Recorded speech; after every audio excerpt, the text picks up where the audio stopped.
ಮಹಾಪರಿಶುದ್ಧನಾದ ದೇವರೇ, ನಿನಗೆ ಸ್ತೋತ್ರ ಸ್ತೋತ್ರ ಸ್ತೋತ್ರಗಳು. ಅಪ್ಪ, ಈ ರಾತ್ರಿ ವೇಳೆಯಲ್ಲಿ ಈ ಜನ್ಮ ದಿನದ ಒಂದು ಪ್ರಾರ್ಥನೆಯನ್ನ, ಒಂದು ಆರಂಭದ ಒಂದು ಕಾರ್ಯವನ್ನು ನಡೆಸುವುದಕ್ಕಾಗಿ ಸ್ಥಳದಲ್ಲಿ ಬಂದಿದ್ದೇವೆ ಅಂದರೆ ಅದು ನಿನ್ನ ಕೃಪೆಯಾಗಿದೆ. ಈ ಸ್ಥಳದಲ್ಲಿ ಬಂದಿರುವಂತ ಈ ಹಳ್ಳಿಯಲ್ಲಿರುವಂತ ಎಲ್ಲ ಜನರನ್ನ ಆಶೀರ್ವಾದ ಮಾಡು. ಈ ಸೇವೆಯನ್ನು ಆಶೀರ್ವಾದ ಮಾಡು. ಬೋಧಿಸುವುದು ನಾನಲ್ಲ, ನೀನು ಬೋಧಿಸು, ನೀನು ಮಾತನಾಡು. ದೇವರೇ, ಅದ್ಭುತವಾದ ಕಾರ್ಯಗಳನ್ನ ನಡೆಸು, ಆಶ್ಚರ್ಯವಾದ ಕಾರ್ಯಗಳನ್ನ ಮಾಡು. ಯೆಹೋವನೇ, ಇದು ನೀನು ನೇಮಕ ಮಾಡಿದಂತ ದಿನವು, ಇದರಲ್ಲಿ ನಾವು ಆನಂದ ಪಡ್ತಾ ಇದ್ದೇವೆ. ನೀನೇ ಅದ್ಭುತ ರೀತಿಯಲ್ಲಿ ಈ ದಿನದಲ್ಲಿ ಈ ಮಕ್ಕಳಿಗೂ ಈ ಕುಟುಂಬಕ್ಕೂ ಮಾತನಾಡು, ಆಶೀರ್ವಾದ ಮಾಡು ತಂದೆ. ಆಮೇನ್, ಆಮೇನ್. ಮೊಟ್ಟ ಮೊದಲದಾಗಿ ದೇವರಿಗೆ ಸ್ತೋತ್ರಗಳು. ಎರಡನೇದಾಗಿ ಯೇಸು ಕ್ರಿಸ್ತ ನಾಮದಲ್ಲಿ ನಿಮ್ಮೆಲ್ಲರಿಗೂ ನನ್ನ ವಂದನೆಗಳನ್ನು ಸಲ್ಲಿಸ್ತೇನೆ. ಈ ಸಾಯಂಕಾಲ ಈ ಮನೆಯಲ್ಲಿ ಇದು ಎರಡನೇ ಅದ್ಭುತ. ಒಂದನೇ ಅದ್ಭುತ, ಅವರ ತಂದೆಯ ಜ್ಞಾಪಕಾರ್ಥ ಕೂಟವು ಕೂಡ ದೇವರ ಚಿತ್ತದಂತೆ ಅದ್ಭುತ ರೀತಿಯಲ್ಲಿ ನಡೆಯುವಂತೆ ದೇವರು ಸಹಾಯ ಮಾಡಿಕೊಟ್ಟನು, ದೇವರು ಸಂತೋಷ ಪಟ್ಟನು. ಎರಡನೇದು, ವೆನ್ನೆಲ ಜೀವಿತದಲ್ಲಿ ಒಂದು ಸೇವಕರ ಕುಟುಂಬವಾಗಿರಲಿ, ಬಂಧು ಬಳಗ, ಅವರ ಕುಟುಂಬಸ್ಥರು ಕಲಿತು ಇವತ್ತು ಆಚರಣೆ ನಾವು ಮಾಡ್ತಾ ಇದೀವಿ ಅಂದ್ರೆ ಅದು ಆಶೀರ್ವಾದದ ದಿನ. ಹಲ್ಲೆಲೂಯಾ. ಈ ದಿನ ವಿಶೇಷವಾದ ದಿನ, ದೇವರ ಕೃಪೆಯ ದಿನ. ಜನ್ಮ ದಿನ ಅಂದ್ರೆ ಆಶೀರ್ವಾದದ ದಿನ. ಯಾಕಂದ್ರೆ ಗತಿಸುವುದ ದಿನಗಳೆಲ್ಲವುಗಳನ್ನು ಚಿಂತೆ ಮಾಡೋದಕ್ಕಿಂತ ಈಗ ಬರುವಂತ ಹೊಸ ದಿನಗಳಿಗಾಗಿ ನಾವು ಸಂತೋಷ ಪಡಬೇಕು. ಜಯವು, ಆಶೀರ್ವಾದವು ನಮ್ಮನ್ನ ಹಿಂಬಾಲಿಸಲಿ ಅಂತೇಳಿ ಯಾವಾಗ್ಲೂ ಕೇಳಿಕೊಳ್ಳಬೇಕು. ದೇವರು ಈ ದಿನ, ಈ ಒಂದು ಜನ್ಮ ದಿನ 14 ವರ್ಷವನ್ನ ಮುಗಿಸಿಕೊಂಡು 15ನೇ ವರ್ಷದಲ್ಲಿ ಕಾಲಿಟ್ಟಂತ ಮಗಳ ಜೀವಿತ ಸುಂದರವಾಗಿ ದೇವರು ಕಟ್ಟುತ್ತೇನೆ ಎಂಬುದಾಗಿ ಹೇಳ್ತಾನೆ. ಆಶೀರ್ವಾದ ಮಾಡುತ್ತೇನೆ ಅಂತೇಳಿ ಹೇಳ್ತಾನೆ. ಜ್ಞಾನೋಕ್ತಿ ಬರೆದಂತಹ ಗ್ರಂಥದಲ್ಲಿ 9ನೇ ಅಧ್ಯಾಯ 11ನೇ ವಚನದಲ್ಲಿ ದೇವರು ಈ ರೀತಿಯಾಗಿ ಹೇಳ್ತಾನೆ, ನನ್ನಿಂದ ನಿನ್ನ ದಿನಗಳು ಹೆಚ್ಚುವವು. ಹಲ್ಲೆಲೂಯಾ. ನನ್ನಿಂದ ನಿನ್ನ ದಿನಗಳು ಹೆಚ್ಚುವವು, ನಿನ್ನ ಆಯುಸ್ಸಿನ ವರ್ಷಗಳು ವೃದ್ಧಿಯಾಗುವವು ಅಂತೇಳಿ ಬರೆಯಲ್ಪಟ್ಟಿದ್ದಾನೆ. ದೇವರು ವೆನ್ನೆಲಾಗೆ ಆರೋಗ್ಯವನ್ನ, ಸಮಾಧಾನವನ್ನ, ಸಂತೋಷವನ್ನ ಮತ್ತು ವರ್ಷಗಳನ್ನ, ಆಯುಷನ್ನು ಕೊಡುವುದಲ್ಲದೆ ವೃದ್ಧಿ ಮಾಡುತ್ತಾನಂತೆ ದೇವರು. ಅಂದ್ರೆ ಅದ್ಭುತ ರೀತಿಯಲ್ಲಿ 15ನೇ ವರ್ಷ ಏನಿದೆ, ಈ ಜೀವಿತ ಆಶೀರ್ವಾದಕರವಾಗಿರ್ತದೆ. ಸಲ್ಲವನ್ನು ಬರೆದಂತ ಈ ವಾಕ್ಯದಲ್ಲಿ ನಾನು ನೋಡುವಾಗ ಅಂದುಕೊಂಡೆ, ಮಗಳ ಜೀವಿತದಲ್ಲಿ ಅನೇಕ ಕಾರ್ಯಗಳನ್ನ ದೇವರು ಮಾಡೋದಕ್ಕೆ ಆತನು ಇಷ್ಟಪಡ್ತಾ ಇದ್ದಾನೆ. ಯಾಕೆ ವೆನ್ನೆಲನ್ನು ಪ್ರೀತಿ ಮಾಡ್ತಾ ಇದ್ದಾನೆ ಅಂದ್ರೆ, ತನ್ನ ಮಂದಿರದಲ್ಲಿ ಭಯ ಭಕ್ತಿಯಿಂದ ಅಂದು ತಬಿತಳು ಬಡವರಿಗೆ ಸಹಾಯ ಮಾಡುವುದನ್ನು ನೆನೆಸಿಕೊಂಡ ಹಾಗೆ, ಅಂದು ವಾಕ್ಯದ ಪ್ರಕಾರ ತಬಿತಳು ಜೀವಿತವನ್ನು ನಡೆಸಿದನ್ನು ನೆನೆಸಿಕೊಂಡ ಹಾಗೆ, ದೇವರು ಇವತ್ತು ವೆನ್ನೆಲ ತನ್ನ ಜೀವಿತದಲ್ಲಿ ಹಾಡುಗಳ ಮೂಲಕ ದೇವರನ್ನು ಮಹಿಮೆಪಡಿಸ್ತಾ ಇದ್ದಾಳೆ ಈ ಚಿಕ್ಕ ವಯಸ್ಸಲ್ಲಿ.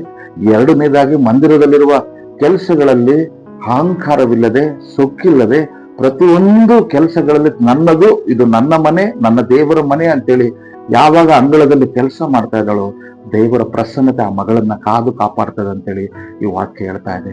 ಆ ಮಗಳ ಸೇವೆ, ಆ ಚಿಕ್ಕ ಮಗಳ ಒಂದು ಪ್ರೀತಿ, ಅದು ದೇವರ ಮೇಲೆ ಇಟ್ಟಂತ ನಂಬಿಕೆಗೆ ದೇವರು ಹೇಳ್ತಾನೆ, ನಿನ್ನ ಆಯುಷ್ಯನ್ನು ನಾನು ಅಭಿವೃದ್ಧಿಗೊಳಿಸ್ತೇನೆ, ನಿನ್ನ ದಿನಗಳನ್ನ ಹೆಚ್ಚಿಸ್ತೇನೆ, ಸಂತೋಷವನ್ನು ಕೊಡುತ್ತೇನೆ, ನೆಮ್ಮದಿಯನ್ನು ಕೊಡುತ್ತೇನೆ, ನಾನು ತಂದೆಯಾಗಿ ತಾಯಿಯಾಗಿದ್ದು ನಿನ್ನ ನೆರಳನ್ನು ಕೊಡುತ್ತೇನೆ ಅಂತೇಳಿ ಈ ವಾಕ್ಯದ ಮೂಲಕ ದೇವರು ನಮಗೆ ಧೈರ್ಯವನ್ನು ಕೊಡ್ತಾ ಇದ್ದಾನೆ.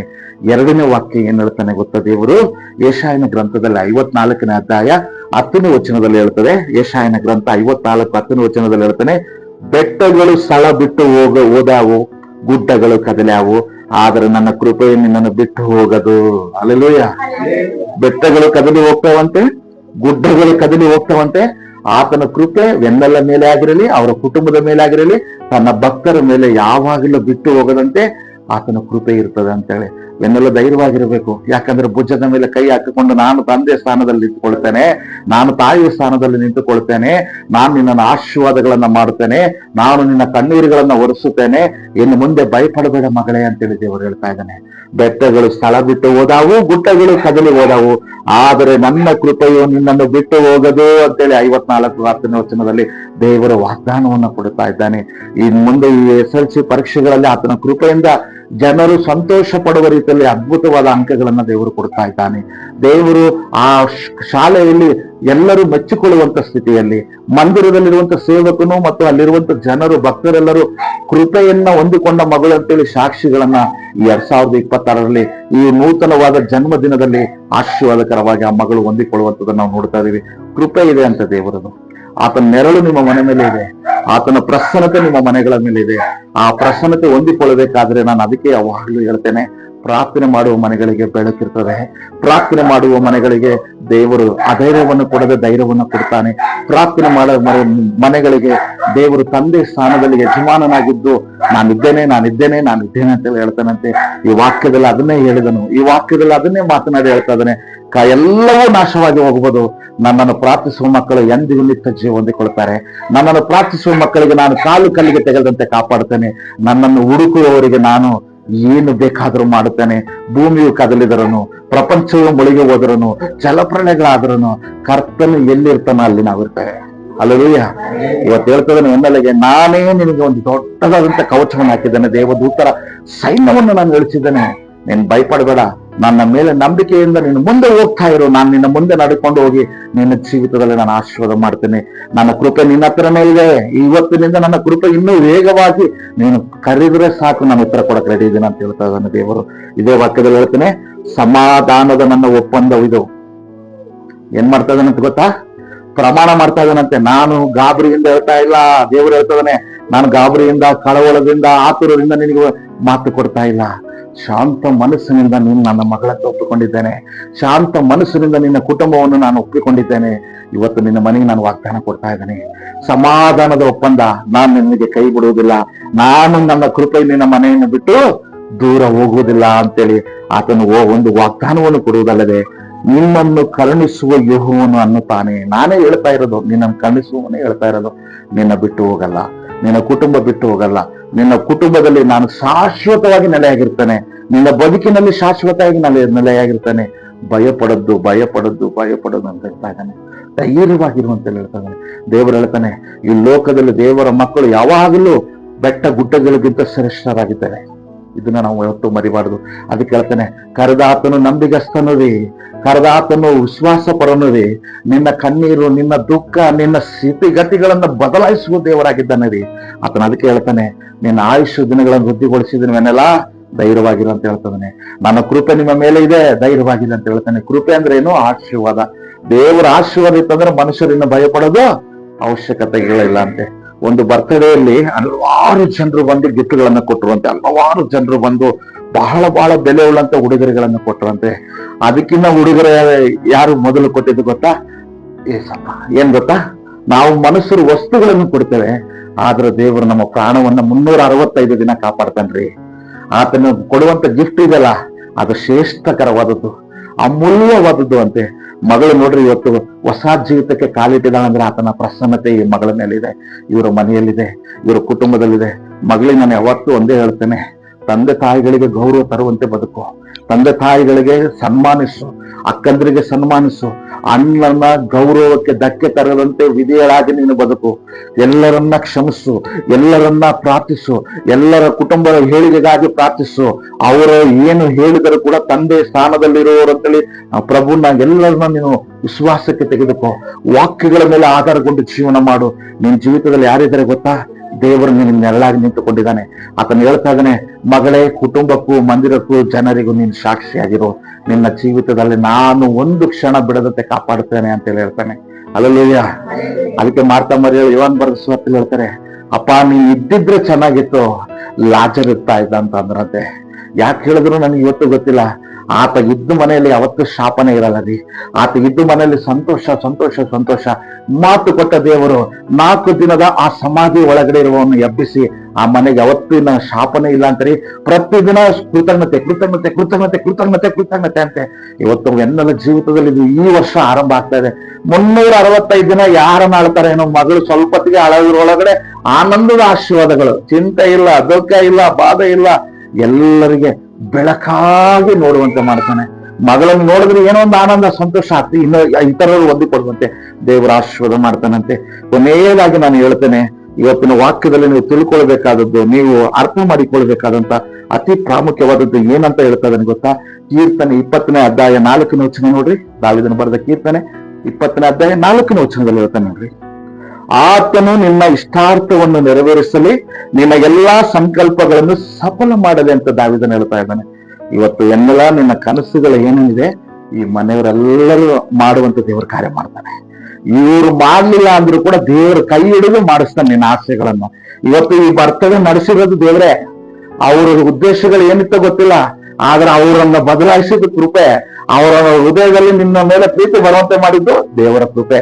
ಇವತ್ತು ಅದೇ ಹೇಳ್ತಾರೆ, ನಿನ್ನ ಇಷ್ಟಾರ್ಥ ನೆರವೇರಿದಂತೆ ಇವತ್ತೊಂದೇ ಅಲ್ಲ, ನಿನ್ನ ಮುಂದಿನ ಜನ್ಮದಿನದವರೆಗೂ ನೀನ್ ಏನೆಲ್ಲ ಕೇಳಬೇಕಂತ ಅನ್ಕೊಂಡು ಅವೆಲ್ಲ ದೇವರು ಮೊದಲೇ ಅವರ ಕಿವಿಗಳಿಗೆ, ನಿಮ್ಮ ಅಣ್ಣನ ಕಿವಿಗೆ, ನಿಮ್ಮ ಅಕ್ಕನ ಕುಟುಂಬಕ್ಕೆ, ನಿನ್ನ ಬಂಧು ಬಳಗದಲ್ಲಿ ಯಾರು ನಿನ್ನ ಹೆಚ್ಚಾಗಿ ಪ್ರೀತಿಸ್ತಾರೆ ಅವ್ರಿಗೆ ಹೇಳ್ತಾನೆ, ನಿನ್ನ ಮಗಳ ಜೊತೆಲಿ ನೀವು ನಿಂತ್ಕೊಳ್ರಿ, ಅವ್ರ ಆಸೆಗಳನ್ನ ನೆರವೇರಿಸ್ರಿ, ಎಲ್ಲ ಸಂಕಲ್ಪಗಳು ನೆರವೇರ್ತವಂತೇಳಿ ಹೇಳ್ತಾನೆ. ಇನ್ನೊಂದು ಮಾತು ಏನ್ ಹೇಳ್ತದೆ ಗೊತ್ತಾ? ಯಾಕೆ ನೆರವೇರಿಸ್ಬೇಕು ಇವೆನ್ನೆಲ್ಲವೂ? ಯಾಕೆ ಇವೆನ್ನೆಲ್ಲ ನಾವೆಲ್ಲರೂ ಗೌರವಿಸ್ಬೇಕು? ಯಾಕೆ ಇವೆನ್ನೆಲ್ಲ ಜೀವಿತದಲ್ಲಿ ಈ ಆಶೀರ್ವಾದಗಳನ್ನ ನಾವು ಕಲಿತು ನಾವು ಕೃತಜ್ಞತೆ ಸಲ್ಲಿಸಬೇಕು ಅಂದ್ರೆ ಒಂದೇ ಒಂದು ವಾಕ್ಯ ಹೇಳಿ ನಾನು ಮುಗಿಸ್ತಾನೆ. 21ನೇ ಕೀರ್ತನೆ ಅಲ್ಲೇ ಬಗ್ಲಿಗೆ 2ನೇ ವಚನದಲ್ಲಿ ನೋಡ್ರಿ, 21:2. ನೀನು ಅವನ ಪ್ರಾರ್ಥನೆಯನ್ನು ನಿರಾಕರಿಸದೆ ಅವನ ಇಷ್ಟಾರ್ಥವನ್ನ, ಅಲ್ಲೆಲ್ಲೂಯ್ಯ, ಇವೆನ್ನೆಲ್ಲ ಪ್ರಾರ್ಥನೆ ಯಾವತ್ತೂ ನಿರಾಕರಿಸಿಲ್ಲ ಅಂತೆ. ಈ ಮನೆ ಇವತ್ತು ಇಷ್ಟು ಸುಂದರವಾಗಿದೆ ಅಂದ್ರೆ ಈ ಮಗಳ ಪ್ರಾರ್ಥನೆ ಇದೆ, ಈ ಮಗಳ ನಂಬಿಕೆ ಇದೆ, ಈ ಮಗಳ ಅಂಗಳದಲ್ಲಿ ಮಾಡ್ತಾ ಇರುವಂತ ಸೇವೆ ಇದೆಲ್ಲ, ಅದು ದೇವರು ಒಂದೊಂದು ಕ್ಷಣ ಬೆಚ್ಚಿ ಬೆರಗಾಗ್ತಾನಂತೆ. ಯಾಕಂದ್ರೆ ಈ ಕೆಲಸ ಯಾರು ಮಾಡ್ತಾ ಇದ್ರು ಗೊತ್ತಾ? ನನ್ನ ಅನುಭವದ ಪ್ರಕಾರ ಎಲಿಯನ ಶಿಲೋವಿನ ಬೆಟ್ಟದ ಮೇಲೆ ಮಂದಿರದಲ್ಲಿ ಸಾಮುವೇಲನು ಬಂಡೆ ಒರೆಸ್ತಾ ಇದ್ದ, ಸಾಮುವೇಲನ ದೀಪಗಳಿಗೆ ಎಣ್ಣೆ ಹಾಕ್ತಾ ಇದ್ದ, ಸಾಮುವೇಲನು ಮಂದಿರದ ಒಳಗಡೆ ಮೇಜುಗಳನ್ನು ತೊಳಿತಾ ಇದ್ದ, ಸಾಮುವೇಲನು ದೇವರ ಸೇವೆಯಲ್ಲಿ ಹುಟ್ಟಿದಾಗಲಿಂದಲೂ ಅವನು ಬೆಳಗ್ಗೆ ಒಂದು ಪ್ರವಕ್ತನಾಗುವ ತನಕ ದೇವರ ಮಂದಿರದಲ್ಲಿ ಒಬ್ಬ ದಾಸನಾಗಿ ಕೆಲಸ ಮಾಡಿದ್ರು. ಅಂದ್ರೆ ಇವತ್ತು ಸಾಮುವೇಲನ್ನು ನಾವು ಇವತ್ತು ಎಲ್ಲರೂ ಹೊಗಳ್ತಾ ಇದ್ದೀವಿ ಅಂದ್ರೆ ಆತನು ಬರೆದಂತ ಪ್ರವಾದಿಸಿದಂತ ಆ ದೇವರ ಕಟ್ಟಗದಂತ ಮಾತುಗಳನ್ನು ನಾವು ಹಿಡಿದುಕೊಂಡು ನಾವು ನಡೆದ್ರೆ ಅದು ನೆರವೇರ್ತಾ ಇದೆ ಅಂದ್ರೆ ಅದಕ್ಕೆ ಕಾರಣ ಏನಂದ್ರೆ ದೇವರ ಮುಂದೆ ಅಡ್ಡ ಬಿದ್ದವರು ತಲೆ ಎತ್ತುಕೊಂಡು ಜೀವನ ಮಾಡ್ತಾರಂತೆ. ಇವತ್ತು ಮಗಳ ಪ್ರಾರ್ಥನೆ ನಾನು ಕೇಳಿದ್ದೇನೆ, ಅದಕ್ಕೆ ಆಶೀರ್ವಾದ ಮಾಡಿದ್ದೀನಿ ಅಂತ ಹೇಳ್ತಾನೆ. ದುಃಖ ಪಡಬೇಡ್ರಿ, ಎಲ್ಲರೂ ಕೈ ಬಿಟ್ರು ನಾನು ನಿನ್ನ ಕೈ ಬಿಡೋದಿಲ್ಲ. ಯಾರು ನಾವು ಏನ್ ಅಂದುಕೊಳ್ತೇವೋ ಗೊತ್ತಿಲ್ಲ, ಕರ್ತನ ಅಂದುಕೊಳ್ಳುವಂಥದ್ದೇ ಆಶೀರ್ವಾದಕರವಾಗಿರ್ತದೆ. ಇವತ್ತು ಲೋಕದಲ್ಲಿ ಎಲ್ಲರಿಗೂ ವ್ಯಾಲೆಂಟೈನ್ಸ್ ಡೇ ಏನ್ ಗೊತ್ತಾ? ಪ್ರೀತಿಯ ದಿನ ಅಂತೇಳಿ ನಡೆಸ್ತಾರೆ. ನಿಜವಾದ ವ್ಯಾಲೆಂಟೈನ್ಸ್ ಡೇ ಯಾವುದು ಗೊತ್ತಾ? ಮಗಳ ಪ್ರಾಣವನ್ನ ಉಳಿಸಿ ಪ್ರೀತಿಸಿ ರಕ್ಷಿಸಿ ಆಶೀರ್ವದಿಸಿದನಲ್ಲ, ಇದು ನಿಜವಾದ ಪ್ರೀತಿ. ಇದೇ ವ್ಯಾಲೆಂಟೈನ್ಸ್ ಡೇ. ಯಾಕಂದ್ರೆ ಯೌವನಸ್ಥರು ದೇವರಲ್ಲಿ ಪಳಗಿದರೆ, ದೇವರ ವಾಕ್ಯದ ಪ್ರಕಾರ ವಿಧೇಯರಾಗಿ ನಡೆದ್ರೆ ಲೋಕ ಕೊಡುವಂತ ಪ್ರೀತಿಯನ್ನ ಒಂದು ಕ್ಷಣದಲ್ಲಿ ಕರಗಿ ಹೋಗ್ತದೆ. ನಾವು ದೇವರು ಕೊಡುವಂತ ಪ್ರೀತಿ ಯಾವತ್ತು ಕರಗೋದಕ್ಕೆ ಸಾಧ್ಯವಿಲ್ಲ.